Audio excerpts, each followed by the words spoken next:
off and running on a sloppy edition of Belmont Insider from beautiful Belmont Park. The rains came down heavy and intense this morning, gave way to a clear afternoon with plenty of clouds, but the weather, a little bit of a bummer, but again, it's all good here on MSG Plus. Richard Migliori, Jason Blewett alongside. No sloppy track blues, my friend, on this edition of Insider. Well, there's always got to be a little rain sometime. It can't be sunny all the time, but we did have the main event, the feature race, Knickerbocker on the turf, and the turf didn't look like it was in too bad a shape. No, 9 races on the main. We've got that 55th Knickerbocker Stakes coming up a bit later in the broadcast, but regarding the game on a national level, some pretty good 3-year-old fillies were in action today at Keeneland. A really good 3-year-old fillies, and that's just a terrific race. The Queen Elizabeth never fails to produce an exciting finish and a good race, and 31st running. It seems like yesterday when they inaugurated it. Well, not too long ago, it seems that you won the race with Tensky and Linda Rice. Tensky on a perfect fall afternoon in Lexington, Kentucky. A little bit grayer today, but certainly a terrific horse race. Big pot, $500,000 purse. Kurt Becker with the calls. We check out the 2014 renewal of the QE2 off the far turn on the Keeneland turf. Quarter-mile out, Crown Queen second, Minorette third. Ball Dancing has to move wide from fourth, 5 lengths off the lead. They've got to catch Sea Queen. Crown Queen strides forward. Ball Dancing third on her outside. Into the final furlong of the Queen Elizabeth II Challenge Cup presented by Lane's End. Crown Queen the leader. Here's Ball Dancing on the outside. Sister Stroll and Personal Diary run late, but Crown Queen the leader. Ball Dancing is second. Crown Queen, the $1 million baby, returns to Keeneland and wins the Grade 1 Queen Elizabeth II Challenge Cup, presented by Lane's End with John Velasquez. A 4-race win streak that is culminated today in the QE2 for Crown Queen, who's just been terrific on the turf. Yeah, she's been tremendous, and she tipped her hand her second victory up in Saratoga. When she made that explosive brush move around the far turn, you knew that day this filly was on to bigger and better things. Grade 1 victory now to her resume, and with that pedigree, boy, her price tag just went through the roof. Well, certainly Ben Leon Jr., who owns her and picked her up as a weanling for $1.6 million, not lost on the fact the younger half-sister to Royal Delta, who is in the Bezilou family late in her career, trained by Hall of Famer Bill Mott, as is Crown Queen, and Hall of Famer John Velasquez continues to do the right subtle things in deep stretch. Well, when talk about race riding, it's the subtleties of race riding. It's not these big dramatic moves that everybody can see. It's the little things that make a difference. Johnny just pointed her out ever so slightly to meet the runner-up and Ball Dancing and go on again. And to me, I really appreciate those little subtle maneuvers. $500K was on the line in the QE2. A bit more in today's Pick 6 at Belmont Park with the 3-day carryover. The pool was just under $700,000. The 55th Knickerbocker was actually the anchor on today's card. The 4th leg of the Pick 6, and let's see what shook out over a yielding turf here at Belmont with John Abrial in the booth.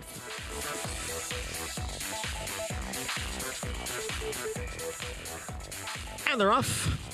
Plainview away well from the inside post, and now Winning Cause moves up. But it will be Plainview to grab the lead going into the clubhouse turn. And Winning Cause is racing in second with Legendary in third. And speaking of which, next in fourth. Misha Wish is fifth. It's almost 3 lengths back to Up With the Birds, the early trailer in sixth. Plainview takes the field onto the backstretch. It's Plainview in front by about a length, with Winning Cause tracking in second, and now a gap of 4 back to Legendary in third. Another 2.5 to speaking of which, then it's Misha Wish, and 6 lengths to Up With the Birds. The opening quarter mile over the yielding turf in 23 4/5 seconds. They're midway up the backstretch, and Plainview is controlling the pace here and leading by 2 over Winning Cause. Half mile in 49 seconds. Plainview the leader. Winning Cause remains in second. Legendary. And speaking of which, right together third and fourth. Misha Wish is still fifth, 6 lengths from the front. It's a gap of 7 to Up With the Birds. They're moving around the far turn now, and it's Plainview, who's been in front right from the start, now with a 3-length lead. Winning Cause second by a head. Legendary's on the outside in third. Mishawish, and speaking of which, right together. And up with the birds. The field is at the head of the stretch. And it is Plainview. Ran 3/4 in 1:14-1. Here is Legendary up on the outside. And Legendary has taken the lead. Plainview and Mishawish and up with the birds. All giving chase to Legendary, who's built a 4-length lead. And just a 16th to the wire. Up with the birds, who was so far back early, has moved into second. But he won't catch Legendary. Winner of the Knickerbocker Stakes. Up with the birds second. Mishawish was third. He loved the cool going, the yielding ground, and the British-bred Legendary right at home on an overcast day at Belmont Park. Yeah, perfect ride from Sheldon Russell, who's been coming back off an injury. So it's nice to see a guy kind of get into that groove again, and this will go a long way to picking up his confidence level. But Legendary, he enjoys America. He likes the racing here. It suits his style, and I think obviously the addition of Lasix. And trainer Niall Seville has done an outstanding job. He was here with his crew. He sent out Legendary to his first ever graded stakes win, and he caught up with the MIG moments after taking the Knickerbocker. Niall, Legendary really handled the ground well. You had to be very pleased. Very, very pleased. I got a little nervous when he hit the front, and it's a long stretch here. So it was good to see him get it done like he did, and they weren't catching him. So, well, it seems the horse has a pretty good ownership pedigree as well. Walter Swinburne, who used to ride for Dermot Weldon, his son, Walter Swinburne, also a top rider. Yeah, it's a huge honor to train for them. They're great to deal with. They just... it's a huge pleasure to have them as owners, but to send me a horse like this, it's just been great. We've just had a great year. So, well, it seems like their confidence has been rewarded. This ranks up there with the biggest wins of your career so far. Yeah, this is it. It's till this year I hadn't got it done at Belmont. I'd won at Saratoga, I'd won at Aqueduct, and I really wanted to get a winner here at Belmont, and now we won 3 or 4, and now one of them's a graded stakes. So it's been a good year. Well, congratulations, well done. Yeah, thank you very much. Did it with the plum, man. First ever graded stakes and doing it in the Big Apple in the first ever Belmont career. I think that's one he'll never forget. No, absolutely not. And Walter Swinburne actually was here, so he came over from England to enjoy this. And this is just a really nice horse. I mean, you look at his record this year now, 4 victories out of 8 starts with 2 seconds, 2/3. Obviously a great story, and he's a gelding, so we can look forward to seeing him back again next year. We hope that's the case. Up with the birds second best as we get you back. Race number 4 out of the big pick 6 carryover, but a good one over a sloppy main track nonetheless at Belmont Park as we go back to Johnny I for the call.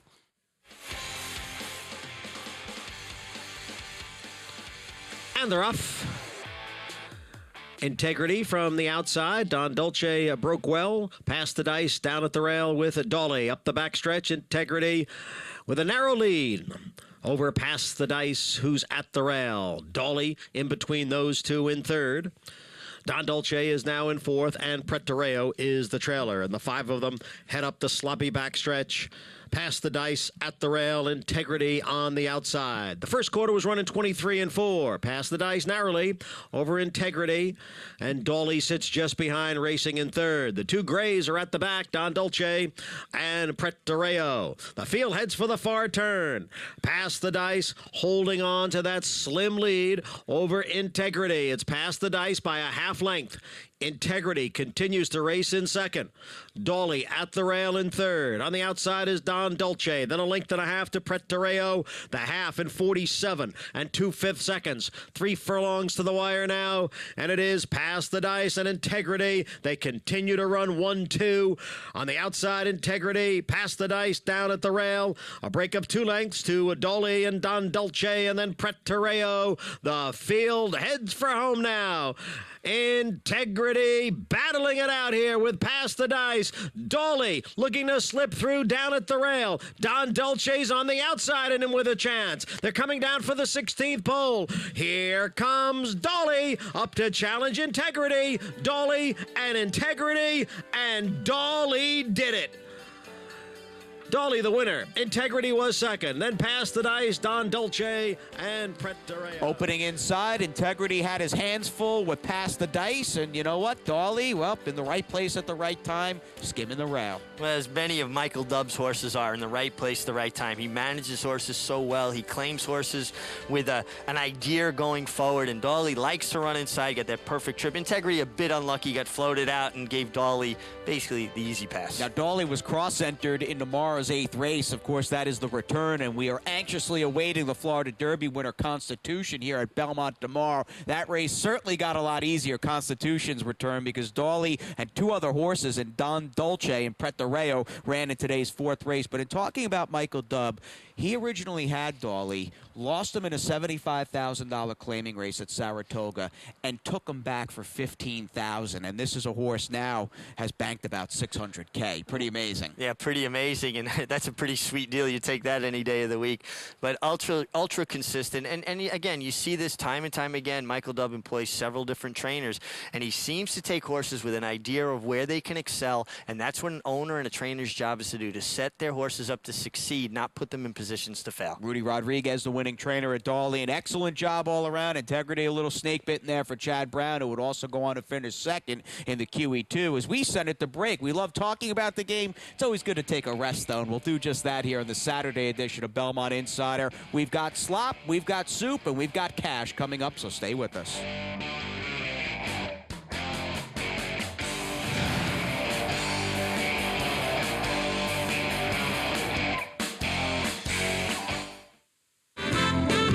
Now's the time to sign up for a Naira Rewards account with our new Bet 100, Get 100 bonus. We want to deposit $100 into the accounts of new signups during the Belmont Fall Championship meet. Just enroll, bet $100, and you'll receive $100 in your account the next day. It's that easy. Plus, new signups can access the brand new Naira HD app and watch live streaming races on their smartphones. Sign up today on track or at NairaRewards.com. Fall meet in full effect here at the Big B. Unparalleled views. Some of North America's best thoroughbred racing, and we're welcoming you back here on this edition of Belmont Insider. And Mig, Belmont, the place to be over the next few days. Yeah, Columbus Day Racing, always a good card. I love that Monday card in the middle of October. Unfortunately, I won't be here with you. I'm leaving for Lexington tomorrow, but I'll be back on Thursday. And you and Maggie will handle the duties for Belmont Insider. Yeah, it'll be nice to have Maggie in the mix on this set tomorrow for the Sunday edition of Belmont Insider, and Monday as well. We'll get you back in the swing of things on Thursday. Have a good trip to Kentucky, and let's talk about the 2-year-old. Speaking of Kentucky, and, you know, at this time of the year, we've got the Breeders' Cup coming up, but you always think next spring's Triple Crown, and 2-year-old racing is starting to heat up, and I think that was the case in today's 6th race. Yeah, I really think that was the case, and it's interesting to see how 2-year-olds develop. Some of them come around a little earlier, some a little later, and we might not have even seen the best of them yet. No, we keep them short right now for race number 6 in the slop, a 2-year-old maiden special weight. Field of 6 or 7 as we go back to Johnny I.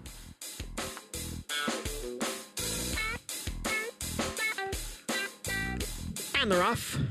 Ready for Rye from the outside, out for the lead. Unlock the Glory away well from the rail. Those two quickly open up 3 lengths on Fury of the Norseman racing in third. Mothuk is on the move and up to 4th. Then it's Blackwater Charlie and Saratoga Wildcat.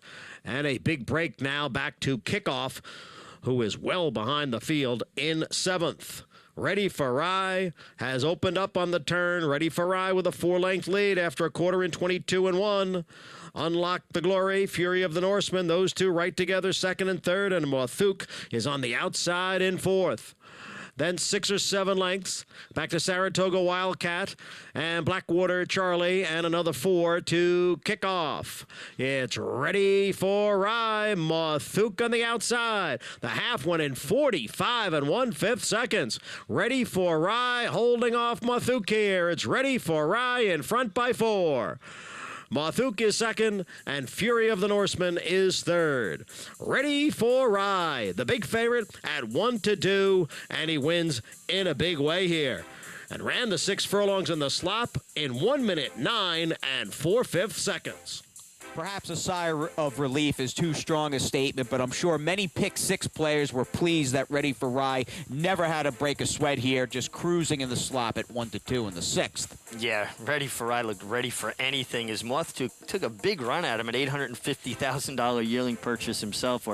I found it interesting. It was almost similar to the way Carpe Diem held him off last time as the way he handled Mothtook, and I would have to think Mothtook will go forward, but this was a very impressive performance. What's it like for a first-time starter? Now, granted, Ready for Rye had run Labor Day, as you noted, and was second against Carpe Diem, but what's it like for some of those other firsters, because it was a race dominated by new faces, to show up in their career debuts on and off track? Well, you know, especially if they don't break well, and a lot of first-time starters tend to break just a touch tardy, they get that kick back in their face. Now, they're going to get that on a dry track, but it's so much more difficult for them to handle in the mud, and a lot of them have never trained fast in the mud. A lot of trainers will gallop their horses in the mud, but they won't do speed work. So them finding their footing and their balance on it is probably a lot different for them. You'll see them improve a lot off it. Ready for Rye, trained by Tom Albatrani. He's got a number of good-looking prospects heading over to the Big A shortly. Thrill on Fire for the Discovery, and we'll see what they do with Ready for Rye, who is a gelding by City Zip, purchased for $70,000. As we fill in the remainder of this big pick six at Belmont Park, sloppy conditions, and Johnny I with a few other highlights on day number 27. Down at the rail. Broad Rule on the outside in third. Small Town Talk towards the rail in fourth. And Diker Beach. 3/16 to the wire now. And Nonstop has taken the lead from Bowman's Beast. Nonstop the leader. Bowman's Beast at the rail. Then it's Small Town Talk on the outside. Diker Beach and My Adonis. They come for the wire, and it's a Nonstop. Won it by 3.5. And it's a photo for second between Bowman's Beast. Get Gorgeous, the one to catch. Prayed for down at the rail, trying to get back in it again. And here is CC's Pride on the outside. CC's Pride and Get Gorgeous, and the two of them are heads apart with less than 1/8 of a mile to the finish. And CC's Pride is now in front. Get Gorgeous in second. They come down for the wire, and it's going to be CC's Pride. Get Gorgeous was second, and Prayed For faded to third. Top of the stretch together. Check Up from Z. Neck Up down on the inside is holding off the challengers here. Check Up from Z. Neck Up, clear by 3. Then Sylvia T. and Colorful out in the middle of the track. It's Silverama and Strum. Check Up from Z. Neck Up is the best here from top to bottom. Check Up from Z. Neck Up wins by 3.5 lengths. Silverama was second, and Strum finished third. It's apart for the lead with 1/4 mile to the finish. On the outside, it's Vona to take the lead from Old Upstart. Vona's in front. Old Upstart is back running in second. Farther back, it's Sunnysider, Chasin' Chama, and March Reward. Vona in front. Old Upstart giving chase, but it will be Vona to win by 3 lengths. Old Upstart was second, 10 lengths back to Sunnysider in third. Turnout is out in the middle of the track there. He has bolted to the outside. Jimmy Philpott is going to come on through now to take over the lead. Right behind Jimmy Philpott, Little T. Louie, and Byron's Pop with Political Force. The half mile in 46 and 2, and they're in the stretch. And here comes Political Force now up to grab the lead from Jimmy Philpott. Political Farce is in front. Jimmy Philpott is running in second. Then Byron's Pop. Voter turnout on the outside, and Little T. Louie. But no doubt about the winner of the finale. It's Political Farce, won by 6. Jimmy Philpott was second, and despite bolting there on the turn. 3 wins for Javier, the last of which, or the latest of which in that package anyway, on Political Farce. A maiden no more, career start number 16, a training double today for Gary Contessa. And speaking of doubles, Israel Rodriguez, a win yesterday, pulled off a nice upset in today's 5th to start the pick 6. I'm really impressed what I see from this young man. I like the way he finishes. I like the way he sits. He seems to be patient. He's got a lot of polish for a 7-pound apprentice. And you're going to see, for him to finish as strongly as he does, comes down there hitting left-handed. I think we're going to see a lot from this young man over the winter. And you know what? Let's give a little bit of credit, too, to his agent, Jose Morales Jr., doing a terrific job handling this young man's book. And Rene Arrea, gets a nice win, his second win of the meet. Rene Araya, a terrific horseman. Nice to see him getting going here at Belmont. And as we were talking off camera, a really nice family. So congratulations to the Arayas. Who I'm sure for many Pick 6 players, they weren't happy with CC's Pride. Field of 5 paid $18 at a big price, but good stuff there with CC's Pride in the slop beneath Mr. Israel Rodriguez. With the rider standings down, I'll tell you, if Israel keeps this up, he will crack this list before the meet is over. But Javier Castellano, once again, king on the afternoon. Well, what do you have, about 12 racing days left here, and he's 10 in front. And Javier, the thing that impresses me is just his consistency. Day in, day out, no matter what kind of race, you know he's going to ride well. Another win as we switch gears and get onto the trainer standings for leading trainer Chad Brown. What does he do well? He does everything well, especially his young horses on the turf.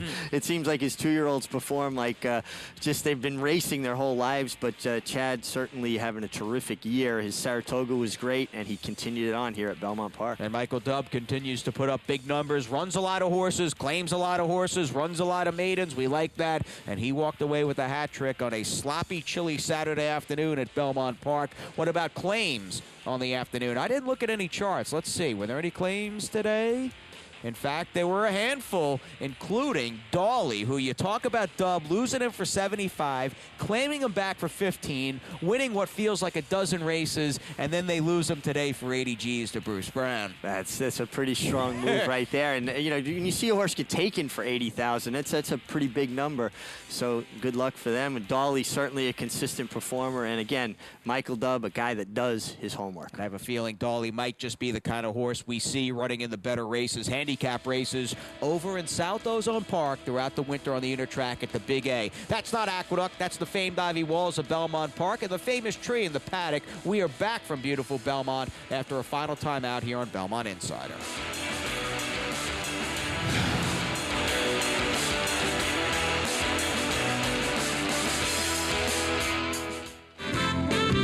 Now's the time to sign up for a Naira Rewards account with our new Bet 100, Get 100 bonus. We want to deposit $100 into the accounts of new signups during the Belmont Fall Championship meet. Just enroll, bet $100, and you'll receive $100 in your account the next day. It's that easy. Plus, new signups can access the brand new Naira HD app and watch live streaming races on their smartphones. Sign up today on track or at NairaRewards.com. Things have cleared up to an extent where you can just see the sun starting to make its descent down in the western sky. And in fact, speaking of the west, I mean, it is fast and firm out at Santa Anita, and we're going to be spending plenty of time out in Southern California with the Breeders' Cup right around the corner. So no better time to get acclimated with the local product out in Southern Cali than with the cross-country Daily Double, available on the last race at Belmont Park and either the 4th or 5th race at Santa Anita. On weekends, it is race number 5 out at the old Great Race Place, in which you'll be out there in a few weeks. Yeah, just a little over a week. I'll be heading out there, getting ready to cover the Breeders' Cup, watching horses in the morning, and I really enjoy that. I like to see how horses train up to the Breeders' Cup, particularly the Euros. When they get here, you want to see if their coat's turned, how they're handling the changing climate. It's always an edge to get there early and see that for yourself. Well, certainly in crystal clear viewpoint tomorrow will be the Florida Derby winner Constitution, running about 50 feet from where we're sitting right now in his Belmont Park debut. I mean, this horse from his debut in early January through this effort on March 29th was one of the most talked about 3-year-olds on the Kentucky Derby trail. We're excited he's back. Yeah, and rightfully so. I mean, here's a horse that, to me, even winning the Florida Derby, and he was facing a very nice horse in Wildcat Red here, almost seemed like he was running with the emergency brake on a little bit spotty. Even when he hits the front again, his ears go up.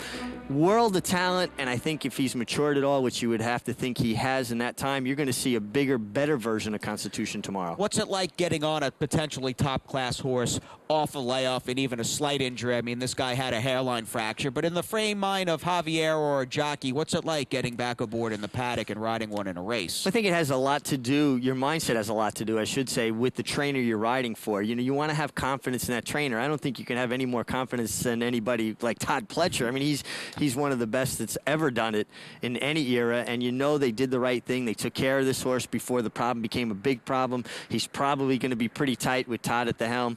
I think you go in there just very confident. And, of course, Constitution, really the co-star on a Sunday card that also features the Grade 3 Athenia. We had the boys today in the Knickerbocker. We'll get the girls on deck, fillies and mares, in fact, in this Grade 3 stake. And it's really, Meg, about Anecdote rematching against a bunch of horses that she just drowned here last month in the Noble Damsel. And I really have a hard time seeing how any of these horses could turn the table on her. I just think she dominated this group. She looped the field. She inhaled them with a really nice turn of foot. I think she handles the ground, and she won with something left. I don't see anybody out of this race that's going to turn the tables on her unless she's unlucky. Overheard coming down from Woodbine. Malcolm Pierce got a good second out of Up with the Birds in the Knickerbocker, and this horse by Macho Uno. And you know, Malcolm Pierce, he doesn't come here for no reason. He sends horses here that he believes can compete. They're tough, and this filly should get some pace to run at. I believe there's some good pace in here, Jason. Oh, absolutely, because as we switch gears and we'll have Joel Rosario in action, it's certainly good to see one of those turf races run on that famed turf course at Woodbine. I mean, what a grass course they have up there. But Joel Rosario has been riding regularly at Keeneland. Will ride here tomorrow. And Latia is also coming in from Chicago. Last race at Woodbine, and she is fast. And she's fast, and I like her turning back just that little bit more to the mile and the 16th, maybe a little bit easier race. I thought her last race was good up in Canada, where she set a pretty rapid pace for a turf that had given the ground. There's going to be given the ground tomorrow, and I think if he can rate her along a little bit quieter than last time, she could be pretty tough going the mile and the 16th. Forgot to say, and remiss to say, pick 6 paid $17,800 and change. We hope you had it, and we know Maggie's got a good winner tomorrow as we check out who's good here on Sunday. Thanks, guys. It's Paddock Insider time here in the beautiful Belmont Paddock. And for Sunday's card, going to take a look at the feature race. It is the Athenia, which is for fillies and mares going long on the turf. It's a mile and a 16th, actually. And I'm going to look at number 5, Julie's Love. She is second off of a layoff here for trainer Graham Motion, but I was really impressed with what I saw from her first in the paddock, in which mentally she was so much more mature, albeit as a 6-year-old now, but just her overall demeanor and attitude was what I wanted to see from her all along throughout her career. And physically, she looked tremendous. Plus, she finished third in a fairly tough race behind a talented filly that she's going to have to face again. But she did make a 3-wide sustained move, only to be run down by Anecdote in the later stages of that Noble Damsel. I think with this race under her belt, though, Julie's Love could improve, maybe turn the tables on Anecdote. You're going to get some good value on her here again for trainer Graham Motion. So Julie's Love, your Paddock Insider for Sunday, guys. Maggie's certainly in good company. Bobby Flay, Jose Lascano, and none other than H. Graham Motion in tomorrow's Athenia. We hope the weather's a bit better. Good and firm, or good and good to start things out for the Mig and me. We say goodnight. Thanks again for joining us here on Belmont Insider.